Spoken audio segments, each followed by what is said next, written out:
I mean, look, there were interceptions that went off of receivers' hands. Well, maybe once, I think. But Pete is, if you go back and look at the really good teams in the NFL, turnover ratio has a lot to do with it. But if you separate those into takeaways, which the Seahawks have been historically good at, and giveaways, and you look at the giveaways, top 5 since Pete's been here, if memory serves, they're at least top 10.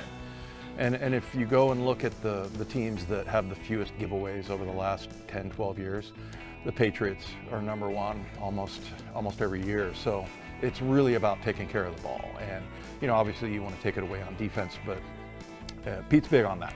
You know, so I didn't think that, I still think Drew Lock has a higher upside. I think he's a really good athlete. And I think that there are people that think that he's an even better athlete than Russell was, Drew Lock, that is. But so I still think his upside is still very high. But there was also, you know, a couple of times where the receivers, one example, and I heard on the broadcast, the interception that he threw where he was thrown to D. Eskridge, and they were kind of putting that on the receiver a little bit. And yeah, he probably should have come back towards the ball, but Drew needs to recognize that the coverage is inside leverage. You've got to throw that ball away. You've got to throw that to the other side of D. Eskridge. So there was that. And then, you know, the one defense that he just didn't even read, there was a sideline route that was wide open and he threw it to the guy in the flat, and there's a defender sitting right there. So I think based on just those 2 plays, the other one also was, you know, the 3, it was also things that he could have done, whereas Geno didn't. And I also noticed that, I want to say, Derek Young had a really interesting preseason. I mean, he made some good catches and runs, but he dropped a lot. And I think I had calculated that Geno would have been 5 for 6 had Derek Young not dropped. I think he dropped two of them. So, yeah, there just wasn't there enough for Drew Lock. I still go back to the COVID thing. That really screwed the whole process up, and not just for Drew Lock, but for the Seahawks, really, because they weren't able to make a really good observation there without him in that middle preseason game. So, you know, can something happen during the season? Maybe if Geno starts throwing interceptions, maybe you get Drew Lock gets a chance. But I've said this a lot just from my own experience. My rookie year, you know, I was the 2nd string linebacker. There was no chance during the season for me to earn my way back on the field other than somebody getting hurt or, you know, somebody just playing really, really bad. So it's tough to, you know, to win that job once the season starts. Who were your top preseason standouts for the Seahawks? Well,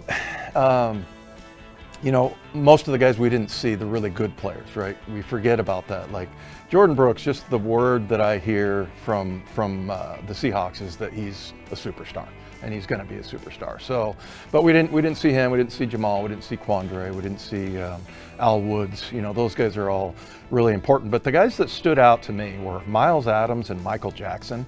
Miles Adams, the interior player, he's got a burst, and he's kind of smaller guy. Like, he's not a space eater like Al Woods is, but you know, he had just a ton of plays, and he had a sack hit with him and Alton Robinson, and it was kind of a slow developing stunt where, you know, they run upfield and the defensive tackle goes inside, and then the end loops around. It's called a TE stunt, and but yet he was able to actually get there because he's just hard to block. He's moved so much. I'm going to use the word wiggly, but I mean, he's got a tough target for offensive linemen. They're looking at, you know, his numbers and, you know, aim, what's the old saying that Tom Cable used to have? It was like aim small, hit small, or something like that. But he's really hard to target. And so, yeah, I think he really stood out. He had a really good preseason. And then the other guy is Michael Jackson. This is a cornerback who has been in 3 different places. He was in Detroit. The guy ahead of him was Darius Slay. He was in New England, and he had J.C. Jackson and Stephon Gilmore in front of him. And then the corner, I can't remember his first name, Jones in Dallas. Byron Jones, yeah. So those, in the 3 years that he's been in the league, those guys have been in front of him. So not only is there a good reason that he didn't get on the field, but also he's, you know, watching guys in practice who are pretty dang good. So yeah, I thought Michael Jackson looked really good. But for the really good players that are going to end up being the best players on this defense, we just didn't see. Same thing on the offense. I would also throw in there Abraham Lucas and Charles Cross. I thought the sack that Geno had was kind of on Geno, where he kind of spun to the outside, whereas Charles Cross had his guy blocked. But Cross and Lucas have both looked really good. So I thought, here's the other two, I would say. DJ Dallas and Travis Homer upped their upside, is what I would say. I mean, I think going into this year, I thought, okay, those guys are nice players. Like, I would compare them to like Dylan Moore, with the Mariners, that he's a good, nice piece on your roster. They're great special team guys. But both of those guys showed, especially Homer, really showed in a couple of the runs that he had that he has an upside that's higher than I thought it was. So those two guys I thought played really well. They have, of course, got lots of opportunities. But yeah, those were some of the guys that stood out. What would you say to those worried about the defense heading into 2022? Yeah, as far as like, it looked like there were guys wide open and things like that. And one of the things that really stood out to me in Dallas was there was a wide open receiver, and I'm trying to remember the guy's name. I think it was, Fehoko. So he ended up being wide open in the corner of the end zone. The defense, they're on like the 2 or 3 yard line. First, there's a shift, and you can see that nobody really adjusted. Then a guy goes in motion.